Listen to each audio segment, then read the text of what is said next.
মালদহে তৃণমূল নেতা বাবলা সরকার খুনের ঘটনায় ধৃত দুই মূল চক্রী নরেন্দ্রনাথ তিওয়ারি এবং স্বপন শর্মাকে 3 দিনের জেল হেফাজতে পাঠানোর নির্দেশ দিল সিজিএম কোর্ট। মঙ্গলবার দুপুরে ধৃত ওই দুজনকে আদালতে তোলা হলে তাদেরকে জেল হেফাজতে পাঠানোর নির্দেশ দিয়েছেন বিচারক। আগামী 17 জানুয়ারি পুনরায় বাবলা খুনের ঘটনায় ওই দুজনকে আদালতে পেশ করা হবে বলে জানা গিয়েছে। পুলিশ ও আদালত সূত্রে জানা গিয়েছে, বাবলা সরকার খুনের মূল চক্রী নরেন্দ্রনাথ তিওয়ারি এবং স্বপন শর্মাকে 2 দফায় প্রথমে 3 দিন, তারপরে 5 দিন, মোট 8 দিনের পুলিশি হেফাজতে পাঠানো হয়েছিল। এরপর এদিন জেল হেফাজতের এই নির্দেশ দিয়েছে আদালত। এখনও পর্যন্ত বাবলা সরকার খুনের ঘটনায় জড়িত মোট 7 জনকে জেল হেফাজতের নির্দেশ দিয়েছে আদালত। উল্লেখ্য, গত 2 জানুয়ারি মহানন্দাপল্লী এলাকায় দুষ্কৃতীদের গুলিতে খুন হন ইংরেজবাজার পুরসভার 22 নম্বর ওয়ার্ডের কাউন্সিলর বাবলা সরকার। আর এদিকে ঘটনার প্রায় 12 দিন কেটে গেলে এখনও খুনের মোটিভ অধরা।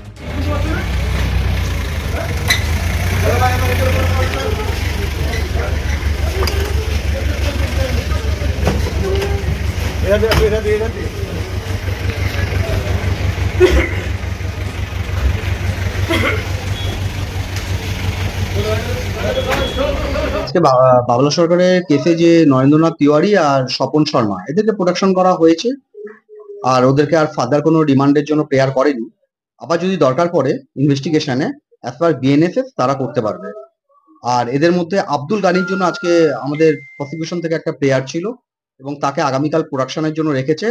উনাকে পার্ট ইন্টারোগেশন করা হয়েছিল অ্যাজ পার বিএনএসএস। এখন নতুন প্রভিশন আসার পরে 60 ডেজের মধ্যে পার্ট বাই পার্ট রিমান্ড নিতে পারে prosecution for the interest of investigation. সুতরাং আব্দুল গানির জন্য একটা প্রেয়ার পড়েছে, কালকে প্রোডাকশন করা হবে।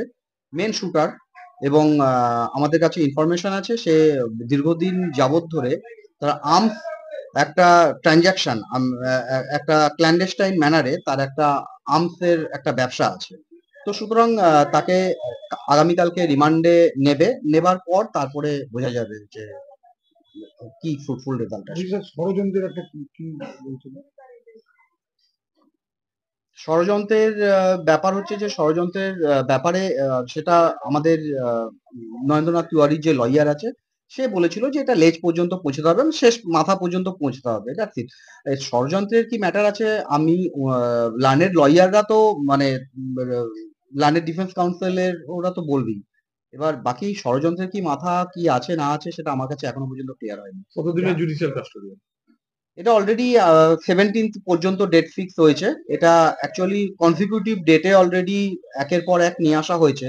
তাদের একটা কনসিস্টেন্সি অনুযায়ী আমাদের ল অনুযায়ী এটা 14 ডেজের যে কাস্টডি যেটা হয় সেই ডেট 17th ফিক্স হয়েছে। প্রত্যেকের প্রোডাকশন 17th আছে। Debjyoti Pal, assistant public prosecutor, government of West Bengal. Bureau report, news for Bengal. This channel does not promote or encourage any illegal activities. All contents provided by this channel is meant for educational purpose only.